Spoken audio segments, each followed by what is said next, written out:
అద్భుతమైన వీడియోలు ఖడ్గం మినిస్ట్రీ అనే ఈ ఛానల్లో బైబిల్కి సంబంధించిన ఇలాంటి లేటెస్ట్ వీడియోస్ అప్డేట్స్గా వస్తాయి. ఈ ఛానల్ని సబ్స్క్రైబ్ చేసుకుని వాళ్ళు సబ్స్క్రైబ్ చేసుకోండి, తెలియని వారికి షేర్ చేయండి.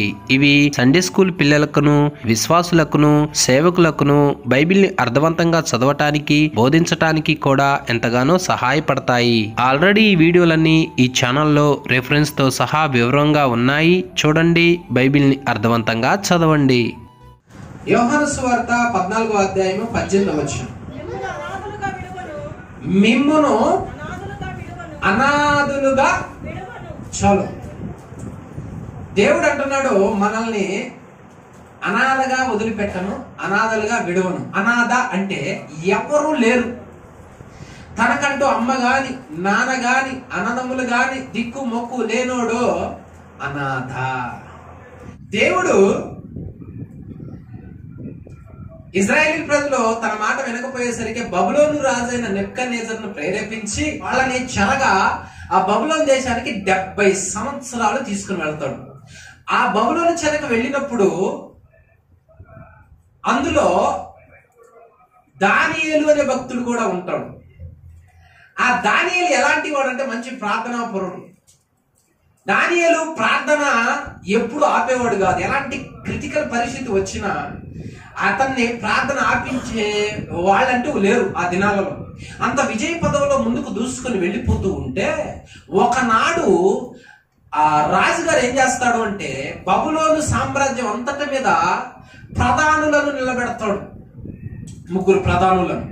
ఆ 3 ప్రధానులలో దానియేలు ప్రముఖుడు, ముఖ్యమైన వాడు. ఎందుకంటే అతను నమ్మకస్తుడు, మంచి జ్ఞాని, మరుగైంది ఏమీ లేదు, ప్రార్థనాపరుడు అనమాట. అందుకే రాజు గమనించి అందరి మీద అతను పెడతాడు. ఈ స్థితి కింద ఉన్న 2 ప్రధానులకు ఇష్టం లేదు. ఆడు ప్రధాని ఏమిటి, మేము అతనికి లెక్కలు చెప్పటం ఏమిటి అని కసి పెంచుకుంటారు, కోపాన్ని పెంచుకుంటారు, దేశాన్ని పెంచుకొని దానియేలుని ఎక్కడైనా పట్టుకోవాలి, నీళ్ళ దగ్గర పట్టుకోవాలి, పైపు దగ్గర పట్టుకోవాలి, ఇంట్లో అన్న పట్టుకోవాలి, బయట పట్టుకోవాలి, స్నేహితుల దగ్గర పట్టుకోవాలి, ఆడలో గొడవలో పట్టుకోవాలి, ఎక్కడైనా పట్టుకోవాలని చూశారు. కానీ ఎక్కడ దొరకట్లేదు. లెక్కల్లో చూశారు, ఎక్కడ దొరకట్లేదు. పనుల దగ్గర చూశారు, నోటిని పరిశీలించారు, మాటను పరిశీలించారు. ఏది పరిశీలించినా మనోడు పర్ఫెక్ట్. ఏ జ్ఞానం, ఎక్కడ లోపం దొరకపోతుండేసరికి అబ్బా ఏం చేయాలా, మనకున్న పనులు మొత్తం ఆనుకొని వాడి తప్పులు ఎత్తుకుంటా పోతున్నా, మనకు సిగ్గులేదుగా, ఇలా పనులు చేసుకోద్దా, ఆయన తప్పుతో వీళ్ళకేం పని, ఇంకేమన్నా దొరుకుతుందేమో అని ఆలోచించి అరే ఇంకా లాభం లేదు కానీ ఈడెక్కడ దొరకడు, వీడు దొరకాలంటే వాడి దేవుడి పద్ధతిలోనే దొరుకుతుడు. కాబట్టి ఏం చేస్తారంటే రాజుగారి దగ్గర పోయి, రాజా మేము ఒక మాట చెప్పాలనుకుంటున్నాము, నేటి నుంచి 30 దినముల పాటు ఎవరు కూడా ఏ దేవుని దగ్గర కూడా ప్రార్థన చేయకూడదు, ధూపం వేయకూడదు, విచారించకూడదు, అందరూ నీ దగ్గరికే వచ్చి నీ విచారించాలి, ప్రార్థన చేయాలి అని ఒక శాసనము పుట్టించు, ఒక చట్టం పుట్టించు అంటారు. రాజుగారు కూడా అరే నాకు నమస్కారం చేయటం ఏంట్రా, దేవుడికి కదా నమస్కారం చేయాల్సి, జాగ్రత్త మనుషులు పోగొడతాం మనం దేవుడిని చేస్తే కొన్నిసార్లు. మనకి ఎవరైనా సహాయం చేసినప్పుడు వాళ్ళు మనల్ని ఏమంటారు, దేవుళ్ళలాగా వచ్చిండు అయ్యా. అప్పుడు మనం ఏమన్నా నోరు మీ అమ్మో ఏంటి నన్ను దేవుడితో పొడుస్తున్నావు, ఇంత చిన్న సహాయాన్ని దేవుడు చేసి పెట్టిండు. ఆ రాజుగారు నిజమే శాసనం పుట్టేస్తున్నా, సంతకం అయిపోయింది. ఇక అప్పటి నుంచి వీళ్ళు మరి దానియేలు రోజుకు 3 మారు ప్రార్థన చేసేవాడు మోకాళ్ళ మీద ఉండి. ఇక అందరూ వచ్చి రాజుగారి దగ్గర అన్ని విచారం చేస్తా ఉంటాడు. ఈ దానియేలు మాత్రము ప్రార్థన చేస్తా ఉంటాడు. హల్లెలూయా. పట్టుకున్నారు చూసి. తప్పు చేస్తుంటే నీ రాజ్యానికి నష్టమయ్యా, ఈ దేశానికి నష్టమయ్యా, వాళ్ళు తప్పు చేస్తుందని చెప్పు. బుద్ధిగా ప్రార్థన చేసుకుంటున్న భక్తిపరుడు మీద ఒక నింద మోపి ఏం చేశారంటే రాజుగారి దగ్గరికి తీసుకుని వచ్చి, ఇదిగో నీ మాట అసలు వాడు అస్సలు లెక్క చేయట్లా, నువ్వంటే లెక్కే లేదు, అసలు నువ్వు పెట్టావు ఒక స్థానంలో, అసలు నీ మాటను ధిక్కరిస్తున్నావు, వాడు నిర్లక్ష్యం చేస్తున్నాడు, ఇంటికి వెళ్ళి ప్రార్థన చేస్తున్నాడు, మేము చూసినాం. ఎలా నిజమేనా? నిజం. అవునా? ఇటు ఆజ్ఞ మీరిన తర్వాత వాళ్ళు ఏం చేయాలని రాశాం? సింహాల గుహలో వేయాలి. సరే పోండి, తీసుకెళ్ళండి దానియేలుని. దానియేలును తీసుకొని వెళ్ళారు. అన్నమాట ప్రకారం సింహాల గుహలో వేశారు. ఇప్పటి వరకు బానే ఉంది. ఆ భక్తులు సింహాల గుహలో వేస్తున్నప్పుడు కూడా, అరే ఎందుకు లేరా మీరు చెప్పినట్టేంట, ఆయనకి నమస్కారం చేస్తా అని అంటలా. భక్తి పరుడు దేనికి? రాజీ పరుడు అట్లంటాడు. వెళ్ళాడు. వీళ్ళంటి ఒకవేళ రాజుగారు దానియేలు పార్టీ గనక రాజుగారు మనసు మార్చుకుని దానియేలు బయటికి తీసుకొచ్చే ప్రయత్నం చేస్తాడేమోనని ఒక రాయి తీసుకుని వచ్చి ఆ గుహకు అడ్డం పెట్టి, చూడండి అక్కడ దానియేలు గ్రంథము 6వ అధ్యాయము 17వ వచనం. వారు ఒక రాయిని తీసుకుని వచ్చి ఆ గుహ ద్వారమున వేసి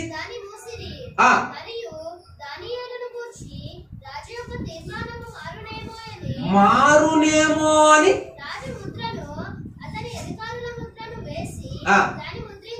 అబ్బా చూసావా, ఆ రాయికి ముద్ర వేశారంట. రాజుగారి ముద్ర, ఈ ప్రధాన మంత్రుల ముద్ర, రెండు కలిపి స్థిరంగా పెట్టారు అక్కడ. ఇప్పుడు ఆ రాయి తీయటానికి ఎవరికి అధికారం లేదు. ఇప్పుడు ఆ రాయి ఎవరో తొలగించడానికి అధికారం రాజాజ్ఞ అలాంటిది అనమాట. ఇప్పుడు దానియేలు క్రిటికల్ పరిస్థితిలో ఉన్నాడు, సింహాల బోనులో ఉన్నాడు. ఇప్పుడు ఈ రాయికి ముద్ర వేయబడ్డది. ఈ రాయి ద్వారా దేవుడు మనకి ఏమి నేర్పుతున్నాడు, ఈ ముద్ర ఏమిటి, ఈ రాయి అడ్డం పెట్టడం ఏమిటి, ఆ భక్తులు లోపల ఉండటం ఏమిటి అనే దానిని మీద ఇప్పుడు మనం చక్కగా ఆత్మీయ అర్థాన్ని బయటికి తెద్దాం. హల్లెలూయా.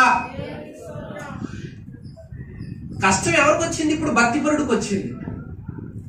మన జీవితంలో కూడా సాతాను గాడి ప్లాన్ ఎలా ఉంటది అంటే, భక్తిలో ఒక రేంజ్కి ఎదుగుతున్నప్పుడు, ఆత్మీయ జీవితంలో ఎక్కడా తల వంచకుండా దేవుని చిత్తాన్ని చేస్తున్నప్పుడు, రాజీ పడకుండా ప్రార్థనలో పరిచర్లో పాల్పొంపులు పొందుకుని ఒక స్థానానికి ఎదుగుతూ ఉన్నప్పుడు సాతానుగాడు ఏం చేస్తాడు అంటే, ఆ వ్యక్తిని అర్జెంటుగా ఏదో ఒక బలహీనత, ఏదో ఒక రోగము, ఏదో ఒక సమస్య, ఆ సింహాల బోనులో ఉన్నాడు, బయటికి రాలేనంత లోతులోనికి అతను తీసుకొని పోవాలని ప్లాన్ చేస్తాడు. అతను నెట్టివేయాలని ప్లాన్ చేస్తున్నాడు. ఇలాంటి పరిస్థితుల్లోనే మనకు వచ్చే సమస్య ఎలాంటిది అంటే, చాలా బలమైనది వస్తుంది. ఇక అది తగ్గకపోయినా, అది ఉన్నా లేకపోయినా ఏ స్థితి వస్తుందంటే, మనకి ఒక మానసిక ఇబ్బంది, బయటికి రాలేనంత సమస్య అక్కడ తలెత్తేటట్టు చేస్తాడు వాడు. ఇప్పుడు ఆ సమస్య, ఆ ఇబ్బంది మన మీదకి రప్పించాలని చూసి, ఒకవేళ మనం బయటికి రాకుండా ఏం చేస్తాడు అనుకున్నాం, ఈ రాయిని అట్లా అడ్డు పెడతారు అనమాట. అంటే మనకి సహాయకులు ఎవరు రాకుండా అడ్డం పెట్టడం అన్నమాట ఇదే. ఇప్పుడు ఒక సమస్య వచ్చింది, నాకు 1 లక్ష రూపాయలు అప్పైంది, అది నాకు పెద్ద సమస్య. ఒక భయంకరమైన వ్యాధి వచ్చింది, అది నాకు పెద్ద సమస్య. ఇప్పుడు ఆ సమస్యను తీసుకొచ్చి పెట్టాడు. ఆ సమస్య నుంచి ఎవడన్నా ఆదుకోవడానికి వస్తాడేమోనని వీడు అడ్డు పెడతాడు అనమాట కొన్ని. అర్థమైందా? ఇలాంటి పరిస్థితుల్లో మనల్ని ఆదుకునే వాళ్ళు ఉండరు, చేతులిచ్చే వాళ్ళు ఉండరు, జాలి తెలిసే వాళ్ళు ఉండరు, దయ తెలిసే వాళ్ళు ఉండరు, అందరూ దూరంగా వెళ్ళిపోయే వాళ్ళే. సరిగ్గా ఇలాంటి పరిస్థితుల్లో మన అన్నదమ్ములు, మన కుటుంబీకులు ఎలా ఉంటారంటే, లేఖనం యోబు గ్రంథం 19వ అధ్యాయం 14వ వచనం. యోబు గ్రంథం 19:14. నా బంధువులు, అది సంగతి. అలాంటి పరిస్థితుల్లో బంధువులు అడ్డు పెట్టాడు, వాళ్ళ మనసును మార్చాడు, వాళ్ళ మనసును రాయి చేశాడు, ఇక రాని ఇట్లా వాడు. ఆ తర్వాత 18వ వచనం, చిన్న పిల్లలు సహా ఎగతాళి చేపిస్తున్నాడు. ఇలాంటి పరిస్థితులు వస్తే భక్తుల జీవితంలో జాగ్రత్త గమనించమ్మా. భక్తుల జీవితం అంటే ఎప్పుడు చికెన్ పలావి అనుకోవద్దు. అప్పుడప్పుడు నీళ్లు పోసుకుని కూడా తాగాల్సి వస్తుంది. వాక్యాన్ని బాగా గమనించినప్పుడు, భక్తుల జీవితంలోంచి దేవుడు మనతో మాట్లాడుతున్నప్పుడు ఆ సారము, ఆ శక్తి, ఆ ప్రభావము, దేవుని యొక్క మనస్సు మనకు అర్థమైంది. ఆ వాక్యం అనే సారం మనకు తెలియకపోతే అన్ని చిక్కులే, ఇబ్బందులే, ఇరుకులే. మీకు ఎప్పుడైనా ఇలాంటి పరిస్థితి సంభవించిందా? నీ ఆపదలో, నీ ఇబ్బందులో చేయూతనిచ్చే వాళ్ళు లేక, నీ పరిస్థితిలో నిన్ను పిల్లలు కూడా ఎగతాళి చేస్తూ, నీ బంధువులు నీకు ముఖం చాటేసి నీకు సహాయం చేయనని క్రిటికల్ పరిస్థితులు వచ్చే ఉంటాయి. ఆ స్థితికి తీసుకెళ్తాడు వాడు. అలా ఉంచాలని ఆశపడతాడు వాడు. ఇలాంటప్పుడు బంధువుల దగ్గరికి రాదు, ఎడమకు. అందరు ఎగతాళి చేస్తా ఉంటారు. ఆ తర్వాత కీర్తనల గ్రంథం 69:8 సొంత వాళ్ళు ఏమైపోతారు? కీర్తనల గ్రంథం 69:8 సహోదరులకు చాలు నా తల్లి పుత్రులకు నా తల్లి. ఇప్పుడు సొంతోళ్ళే కాదు వీళ్ళు. చూసుకో, స్నేహితులు రావటంలా పిల్లలు కూడా చీపు. ఇంట్లో తోడబుట్టినోళ్ళు, తల్లి పుత్రులు, సొంతోళ్ళు, రక్త సంబంధికులు, ఆదుకోవాల్సిన వాళ్ళు కూడా పరాయి వాళ్ళు అయిపోయారు. దగ్గరకు రావటంలా బండ పెట్టిండాడు. గుర్తు చూసుకో, నిన్నేమో సమస్య అనే రోగంలోకి నిన్ను నెట్టుకుపోయి ఎవరన్నా ఆదుకోవడానికి వస్తారేమోనని వాళ్ళ మనసుకి ఆ బండను అడ్డం పెట్టిండు. ఆ సహాయం చేసే మనసు లేకుండా వాడు అట్లా పెట్టాడు. ఇలా ఉంచాలని చూస్తున్నాడు. ఈ పరిస్థితుల్లో ఇంకెవరు రారు. చేతులు ఎత్తేస్తారు, పైగా నిందలు, ఎగతాళి, పోను. ఇప్పుడు అలా అడ్డం పెట్టింది కాక ఇక ఏం చేస్తాడు తెలుసా? ముద్రేస్తాడు. ఆ ముద్రకి అర్థం ఏమిటి? ఇప్పటి వరకు వాడు సమస్యని లోతులోకి తీసుకెళ్లి ఎవరో అడ్డు రాకుండా బండ వాళ్ళ మనసును అట్లా అడ్డం పెట్టి ఆ బండని ఇప్పుడు ఇలా బ్రతుకి ఇంతే, ఇలా బ్రతుకు మారకూడదు, ఇలా జీవితం ఇంతే నశించిపోవాలి అని ముద్ర ఒకటి వేస్తుంది. ఇక ఆ కుటుంబం అప్పుల కుటుంబం, ఆ కుటుంబం రోగం కుటుంబం, ఆ కుటుంబం వంశ పారంపర్య రోగాల కుటుంబం, ఆ కుటుంబం తగాదాల కుటుంబం, ఆ కుటుంబంలో ఎవరు మారరో, ఆ కుటుంబం రోడ్ల తిరిగే కుటుంబం, ఆ కుటుంబం త్రాగుబోతు కుటుంబం, ఆ కుటుంబం లెక్క లేకుండా ఉండే కుటుంబం. ముద్ర అర్థమైందా? ఇప్పుడు అర్థమైందా? హల్లెలూయా. వాడు ప్లాన్ చూడు ఎట్లా గుహలోకి వెళ్ళిన తర్వాత రాయి పెట్టి ముద్రేస్తాడు. ఇద్దరు ప్రధాని భక్తుడు లోపలగా ఉన్నాడు. సరిగ్గా ఇలాంటి పరిస్థితి వచ్చింది. ఇప్పుడు మన ఊహ ఎలా ఉండాలి, మన ఆలోచన ఎలా ఉండాలి? దేవుడు నాకు దూరం అయిపోయింది కదా, దేవుడు నన్ను మర్చిపోయింది కదా, దేవుడు నాకు ఇదిగో ఆయన నమ్ముకున్న ఈ నిందలే వస్తున్నాయి కదా, నాకు ఎవరు సాయం చేయటం రావట్లేదు కదా, పైగా నా మీద ఒక ముద్ర వేశారు కదా, నేనేం చేసేది?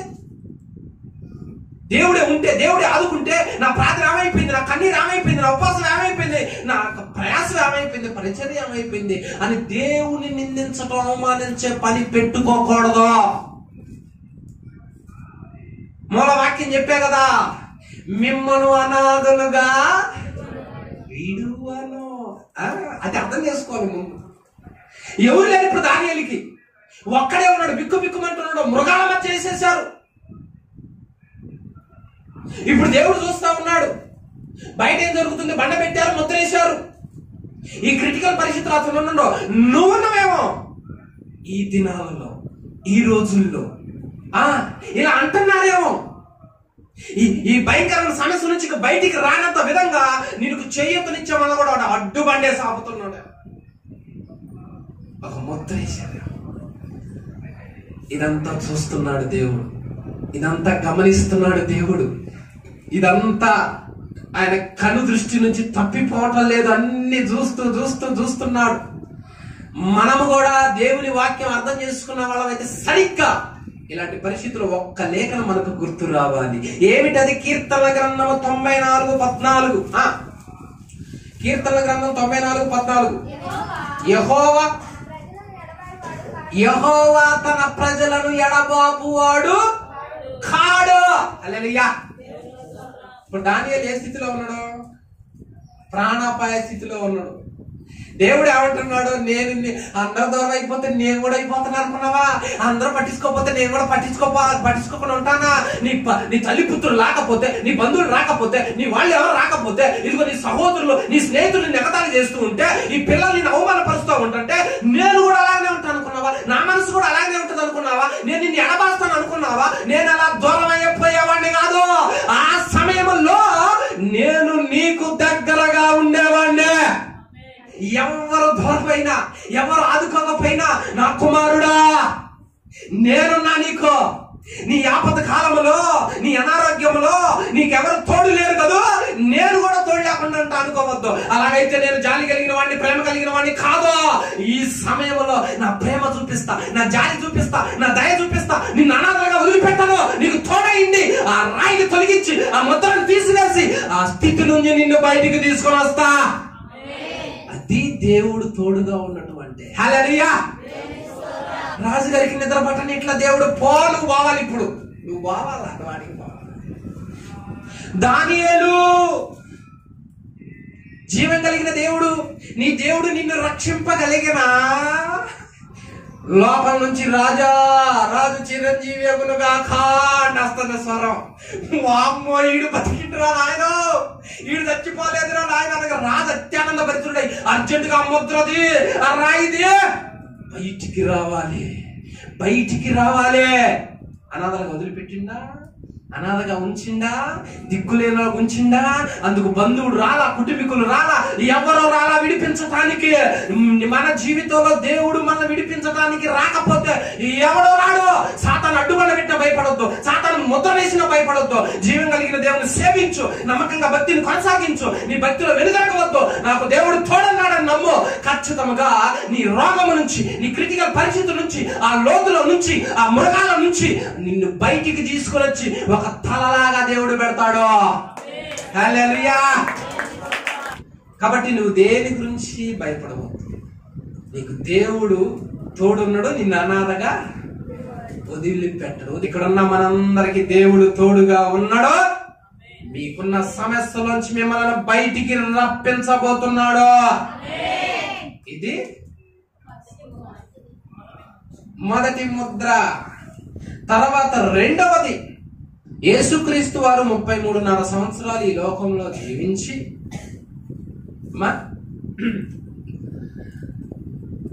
సువార్తను ప్రకటించి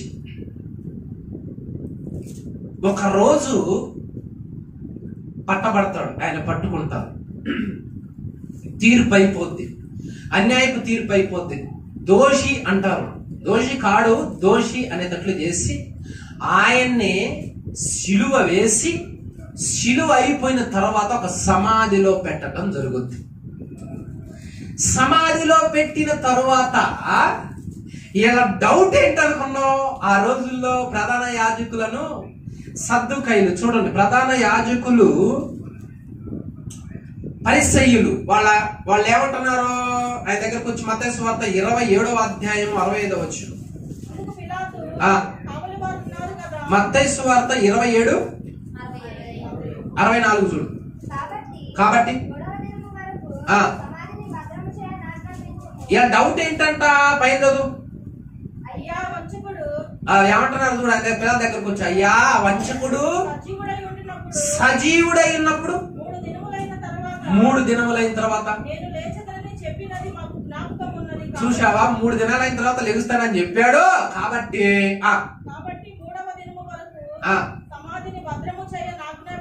మూడో దినం వరకు సమాధిని భద్రం చేయండి అన్నాడు. వచ్చి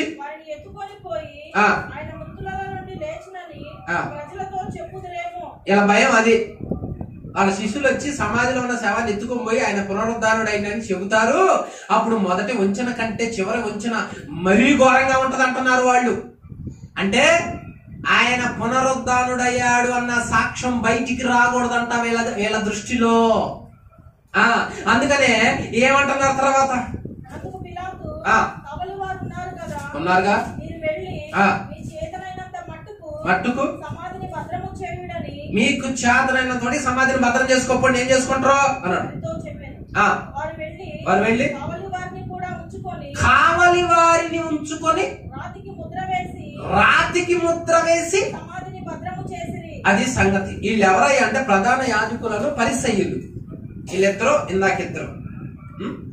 వీళ్ళ దృష్టి ఏంటంటే యేసుక్రీస్తు వారిని సమాధిలో పెడితే ఆయన తిరిగి లేస్తానని చెప్పాడు. కాబట్టి వీళ్ళ ఉద్దేశం ఏంటంటే శిష్యులు శవాన్ని తీసుకుని వెళ్ళిపోయి ఆయన లేచాడని అబద్ధం చెబుతారు.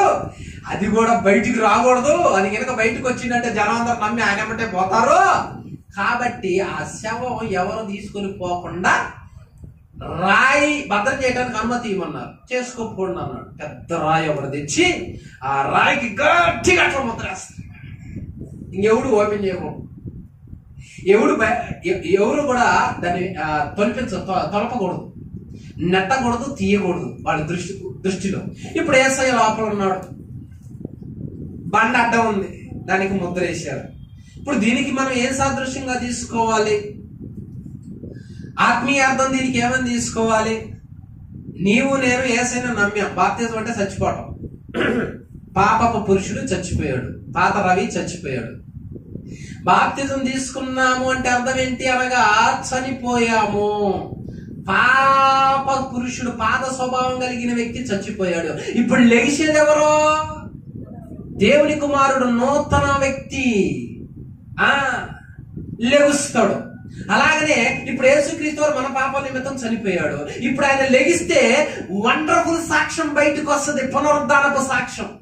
ఇప్పుడు మనము కూడా రక్షించబడ్డాం కదా, రక్షించబడిన మనం చెడ్డ అలవాట్లు మానుకుంటే, దురలవాట్లు మానుకుంటే, పరిశుద్ధంగా జీవిస్తే ఈ సాక్ష్యం నలుగురు ఎప్పుడైతే వింటారో, ఈ సాక్ష్యం నలుగురికి ఎప్పుడైతే పోద్దో, వాళ్ళు కూడా అరే ఇదివరకు ఇట్లాగా లేడురా, బాగున్నాడు, పాటలు పాడుతున్నాడు, శుభ్రంగా ఉన్నాడు, చెడ్డ అలవాట్లు, చెడ్డ ముద్ర ఏమీ ఇతని మీద లేదు, అంతే. దేవుడు నిజమైన వాడు, ఆయన నమ్ముకుంటే ఎలాంటి వ్యక్తినైనా మారుస్తాడు, ఆ అలవాట్ల నుంచి విడిపిస్తాడని మన సాక్ష్యం వాళ్ళని రగిలిచ్చి దేవుని వైపు నడిపిస్తుంది. కాబట్టి సాతాను గాడు ఏం చేస్తాడంటే మన సాక్ష్యం బయటికి రాకుండా అడ్డు పెడతాడు రాయి. మనం దురలవాట్లన్నీ వదిలేసాము అనే సాక్ష్యం బయటికి రాకుండా అడ్డు పెడతాడు. ఏదో ఒకటి అడ్డు పెడతాడో, అడ్డు పెట్టి ఏం చేస్తారు అనుకున్నా, ఒక ముద్ర వేస్తారు. ఏంటంటే ఇదివరకు దురలవాట్లే ఇతనిలో ఉన్నాయి అన్న ముద్ర వేస్తారు. ఇదివరకు లాగానే ఉన్నాడో, ఇప్పుడు మారలేదు, అంత క్రాష్. మన సాక్ష్యం బయటికి పోకుండా అడ్డం పెట్టి ఏదో ఒకటి మనలో రక్షించబడటానికి మునుపు ఉన్న దురలవాట్లు ఉన్నాయే, అది మరలా చూపించాలి, ఇతనిలో నన్న ముద్ర వేయాలని చూస్తున్నాడు. చూసావా, అది వరకు తాగుతుండు, ఇప్పుడు మారలేదు, మళ్ళీ తాగుతుండు. ఈ ముద్ర అలాగనే ఉండాలనుకుంటాడు, ఆ ముద్ర అలాగనే ఉండాలని గుర్తేస్తాడు వాడు. తెలివి చూసేవాడు. ఇప్పుడు అది వరకు నేను తాగుతాను అనుకుందాం, ఇప్పుడు దేవుణ్ణి నమ్మా, బాప్తిజం తీసుకుని రక్షించబడ్డా, దురలవాట్లు పోయింది. వాడి ఉద్దేశం ఏంటంటే నా సాక్ష్యం 10 మంది తాగుబోతులకు పోయింది అనుకో, వాళ్ళు ఏం చేస్తారు, అరే మేము కూడా నాయన తాగి ఆరోగ్యాలు పాడు చేసుకుంటున్నాం, పాలన ఏం కూడా వస్తామని వాళ్ళు అంటారుగా నన్ను చూసి. ఇప్పుడు ఆడేం చేయాలంటే ఈ సాక్ష్యం బయటికి పోకుండా ఇదిగో ఏదో ఒకటి అడ్డేయాలి, అడ్డ వేసి ఇదిగో మరలా మన మీద ఏదో ఒక నింద తీయాలని చేస్తుంది, ఏదో ఒక పాపం, ఇదిగో మరలా ట్రాష్, అంత పాత వ్యక్తి, ఆ ముద్ర మన మీద చూపించాలని చూస్తున్నవాడు, ఆ ముద్ర మన మీద వేయాలని చూస్తున్నవాడు, ఆ నింద మోపాలని చూస్తున్నవాడు, ఆ నింద అలాగనే ఉంచాలని చూస్తాడు. ఇదివరకు ఇలాగనే ఉన్నాడు ఈ వ్యక్తి, మారలేదు, సాక్ష్యం బయటికి రానియకుండా మన మీద ఒక చెడ్డ ముద్ర వేయాలని, నింద వేయాలని చూస్తాడు. ఇలాంటి పరిస్థితుల్లో భక్తులకు వచ్చేది చూడండి. కీర్తనల గ్రంథం 89:50 ఏం చేస్తాడు వాడు? కీర్తనల గ్రంథం 89:50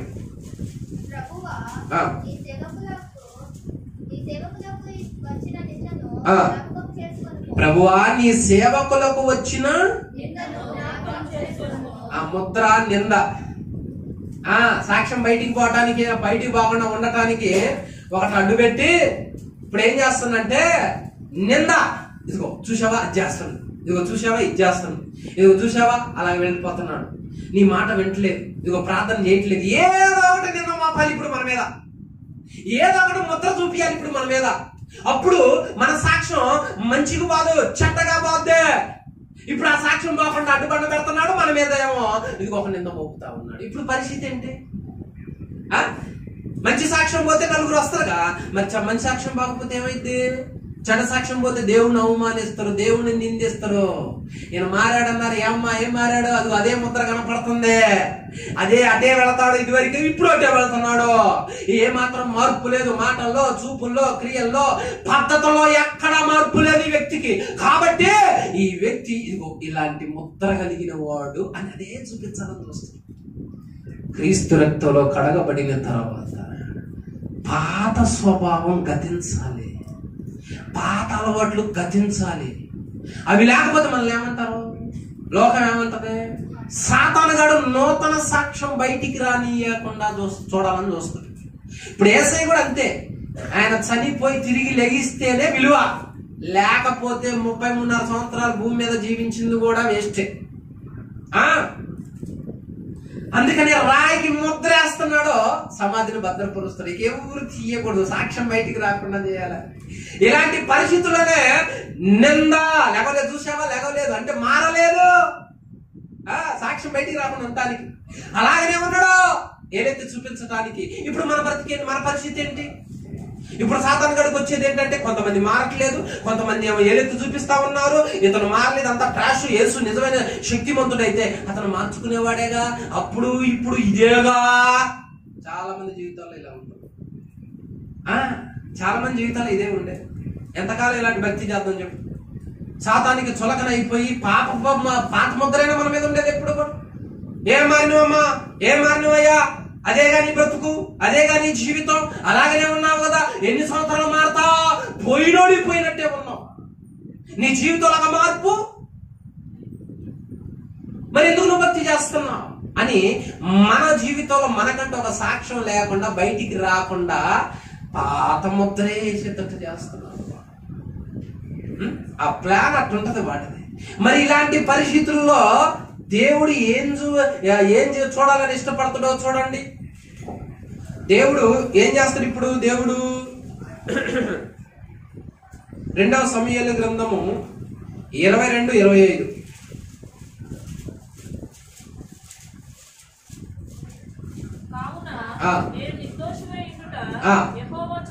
చాలు, నేను నిర్దోషినయుండుట లోకం వేస్తుంది.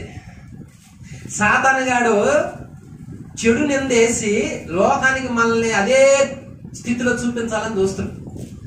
ఇలాంటి పరిస్థితుల్లో మనం ఎట్లా ఉన్నామో ఎట్లా లేమో చూస్తున్నంత దేవుడు. అంటే దేవుడు దుష్టుడు నిందేసినంత మాత్రాన, ఏలెత్తి చూపించినంత మాత్రాన మనం చేశామో లేదో చూస్తున్నాడంట.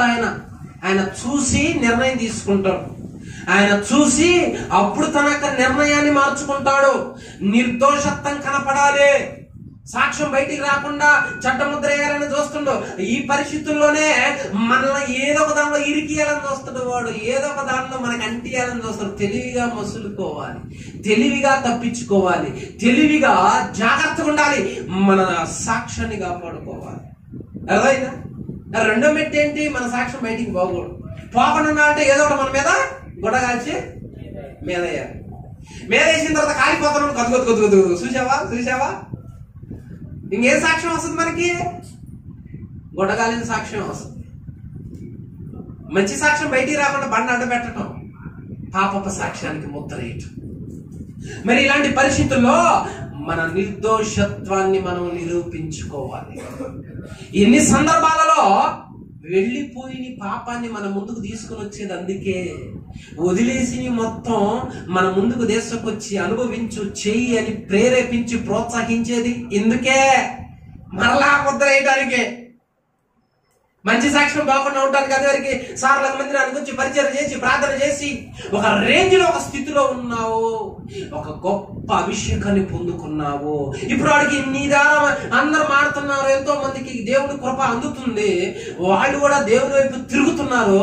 తిరిగేలేదు ఈ సాక్ష్యం అమ్మో ఇలాగనే వెళ్ళిపోతే చాలా మంది దేవుని వైపు తిరుగుతారని ఇప్పుడు అడ్డుబండేయాలి. ఇప్పుడు వాడు ఇక నుంచి మంచి సాక్ష్యం పాకకూడదు, ఏదో ఒక అడ్డుపడేసి ఇక నిందేయాలి, ఏదో ఒక నింద దేనిలో దాన్ని పట్టుకోవాలని చూస్తాం. ఇక తెలివి లేని వాళ్ళగా మనం చిక్కుకున్నాం అనుకో, అప్పటి వరకు మంచి సాక్ష్యం పోయి ఈసారి చెడ్డ సాక్ష్యం ప్రబలుద్ది. ఇక నమ్మిన వాళ్ళు కూడా, నమ్మటానికి సిద్ధంగా ఉన్న వాళ్ళు కూడా చూసావా ఎంత బాధాకరమైన విషయం.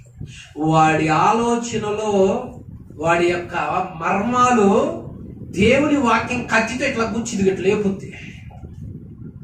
దేవుని వాక్యమే తేలగొట్టుద్ది.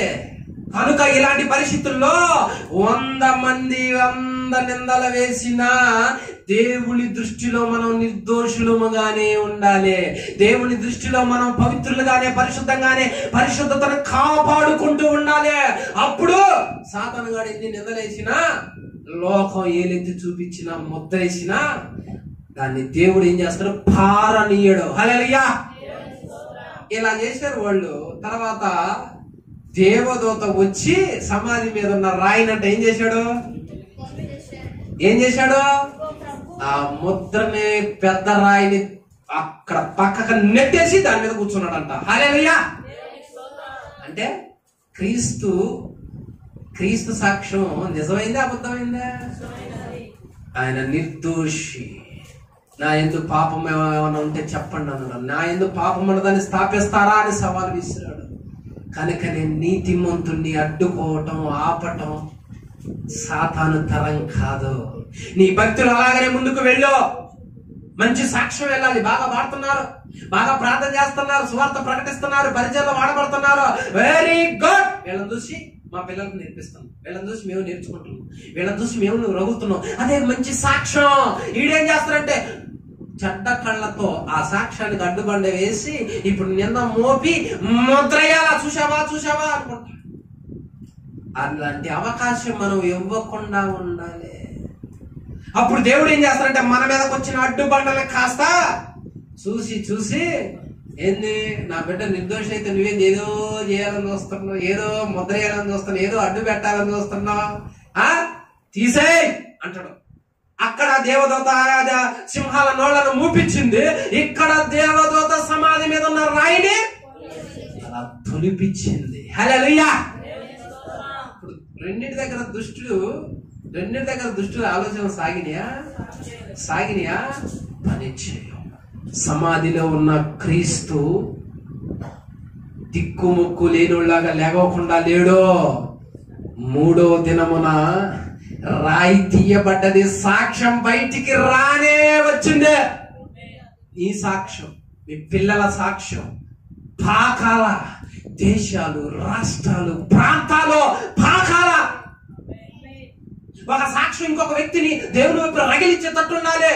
ఒక సాక్ష్యం ఒక పాపంలో ఉన్న వ్యక్తిని, ఆ పాపాన్ని వదిలిపెట్టి ఆయన వైపు నడిపించేటట్టు ఉండాలి. ఆ సాక్ష్యం సాతానుగాడు బయటికి రాకుండా చేయాలని చూస్తాడు. ఏ అడ్డుబండ పెట్టినా, ఏ ముద్ర వేసినా యేసు నామములో అది నిలబడకూడదు, తొలిపించబడాలి. అంతే. అందుకనే దుష్టుడు ఆలోచనిస్తున్నప్పుడు పడవద్దు, అవకాశం ఇవ్వద్దు. మన నిర్దోషత్వమే మన బండ అనేది తొలగిపోయేటట్టు చేస్తుంది. వాడు ఎన్ని అడ్డు పెట్టినా భక్తి పరుని ఆపలేడు, భక్తి పరుని మూసి ఉంచలేడు, ఒక చాట ఉంచలేడు. ఆ భక్తి పరుని దేవుడు బయటికి తీస్తారనమాట. చెప్పు, పేతురు గారిని చెరసాలలో వేశారు. అదొక బండ ముద్ర వేశారు. ఈడు బతుకు చెరసాలలే, ఇది దిక్కు లేదనుకుంటా. దేవుడు ఊరుకున్నాడా? చెరసాల్లోకి దేవదూత అడుగు పెట్టాడు.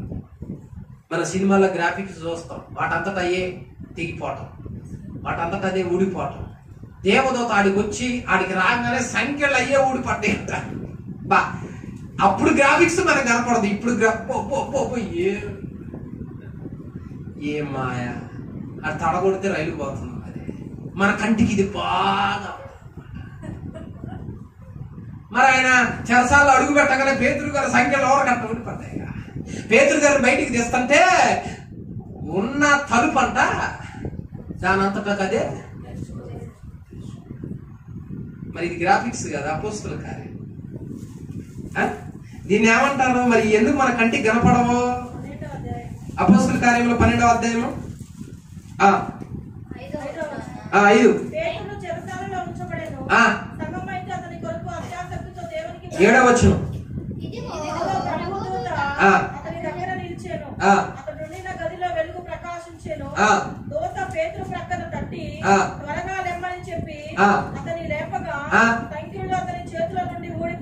అరే సైనికుల దగ్గరే తాళం ఉందే, ఏనెప్పుడు తాళం తీసిండంటావు? అర్థమైందా? నీకు ఎన్ని సంఖ్యలు వేసినా, నిన్ను బయటికి రాకుండా నీ నోరు నొక్కినా, నీ మీద నిందలేసినా, బండలు అడ్డం పెట్టినా, ఈ ఇనప సంఖ్యలతో అట్లా బిగించి 4 చతుష్టయములంట. అంటే ఒక చతుష్టయానికి 4, 4 16 అంతమంది కాపలా ఉన్నారు ఆయనకి. అంతమంది బందోబస్తులు అంతమంది అడ్డు ఉండగా ముద్రయ్యగా దేవదూత ఎరగనట్టుగానే వచ్చి వాళ్ళందరూ మంచి నిద్రలో ఉన్నారు, సంఖ్యలు గూడి పట్టాయి. తర్వాత ఏం జరిగింది? దూత అతనితో నీవు నడుము కట్టుకొని చెప్పులు తొడుక్కొని మనను. అతడు అలాగూ చేసిన తర్వాత పదవచ్చును మొదటి కావలిని రెండవ కావలిని దాటి పట్టణమునకు పోవు ఇనుప గవిని వద్దకు వచ్చినప్పుడు దానంతటా అదే వారికి తెరుచుకొనేను. ఓరి నాయనో, మన పిల్లలు అయితే ఇంకా ఉరికి ఇళ్లలో ఇంటి బయటికి కూడా వచ్చేవాళ్ళు కాదు. అతను నిర్దోషో తప్పుటోడో దేవుడికి తెలీదా? చెరసాలలో అడుగు పెట్టి అతన్ని బయటికి చేసుకొచ్చాడు, బండను తొలిపించాడు. ముద్ర లేదు. పోయి చెప్పుకో వాక్యాన్ని, పోయి చెప్పుకో సువార్తని ప్రకటించుకో. నీ సాక్ష్యాన్ని ఎవరు ఆపగలుగుతారు? నీ సువార్త ప్రకటించటం ఎవరు ఆపుతారు? నీ పరిచయం ఎవరు ఆపుతారు? నువ్వు పాడటం ఎవరు ఆపుతారో? నీ ప్రార్థన ఎవరు ఆపుతారో? జీవం కలిగిన దేవుడు నిన్ను అనాథలుగా వదిలిపెట్టడో? ఎంతమంది నిన్ను బంధించాలని చూసినా, నిన్న మోపినా, ముద్ర వేసినా, ఆయన అంటాడు అవల్లేలాగా బయటికి తీసుకొచ్చి విప్పు నీ నోరు మాట్లాడు, తాడు నీకెందుకు, నీ ద్వారా నేను కదా జనాలు పట్టుకుంటా అంటాడు. హల్లెలూయా. జీవం కలిగిన దేవుడు ఒక వ్యక్తి సాక్ష్యాన్ని ఎంతమందికి ఆదర్శంగా ఉండేటట్లు చేయాలని పిలిచాడో తెలుసా? నీ సాక్ష్యాన్ని ఎంతకాలం నిర్లక్ష్యం చేసుకుంటావు? సాతాను బండి అడ్డు పెడతాంటే వాడికి ఎంతకాలం లొంగుతావు? ఆ ముద్ర నేర్పించుకుంటావు. బండ తొలిపియ్యా, ఈ ముద్ర వద్దయా, నీ కొరకు సాక్షిగా జీవిస్తా, నీ కొరకు వెలుగుతా, అనేకులను నీ వైపు నడిపిస్తా, మంచి సాక్షిగా ఉంటా అన్నట్లుండాలి మన జీవితం. అది గొప్ప సాక్ష్యం. అంతేగాని వాడు బాగా ఆస్తుందంటగా, పొలం ఉందంట, ఎందుకు ఇవన్నీ? సాక్ష్యం లేని జీవితం అసలు ఒక జీవితమేనా? సాక్ష్యం లేని బ్రతుకు ఒక బ్రతుకేనా? మనం దేవుని బిడ్డలం అంటే మనకంటూ ఒక సాక్ష్యం ఉండాలి. ఊజు దేశంలో యోబు అనే భక్తి పరుడు సాక్ష్యం. ఎందుకు దేవుడు సాతానుడికి సవాల్ విసురుతూ దేశంలో చూసుకోపో అలాంటి వాడు ఒక్కడ కూడా లేదు. అప్పుడు దేవుడికి ఎంత సంతోషం వస్తుంది, ఎంత ఆనందం వస్తుంది. మనం దొరకకుండా ఉన్నామంటే దేవునికి స్తోత్రం. మనం దొరికినవనుకో దేవుని నామానికి అవమానం కలుగుతాయి. ఎవ్వరూ మనం దొరకకుండా ఉందుముగాక. మనకు అడ్డు పెట్టిన రాయిని ముద్రని దేవుడు తీరుగాక, గొప్ప సాక్ష్యంతో వాడుకుందునుగాక. అనేకులకు ఆదర్శంగా, అనేకులను దేవుని వైపు నడిపించే విధంగా ఈ తరములో రక్షణ లేని ఆత్మలను పట్టుకునేటట్లు దేవుడు అభిషేకించి ప్రేరేపించి గొప్ప సాక్ష్యంతో ముందుకు నడిపించునుగాక. అందరికీ వందనములు. ఖడ్గం మినిస్ట్రీ వీడియోలకు సంబంధించిన బుక్కు ప్రింట్ అయి సిద్ధముగా ఉన్నది. మొదటి బుక్కు ఈ కనిపించే 30 అంశాల మీద ఉన్నది. కావలసిన వారు ఈ నెంబర్కు కాల్ చేసి ఆర్డర్ చేసుకొనగలరు.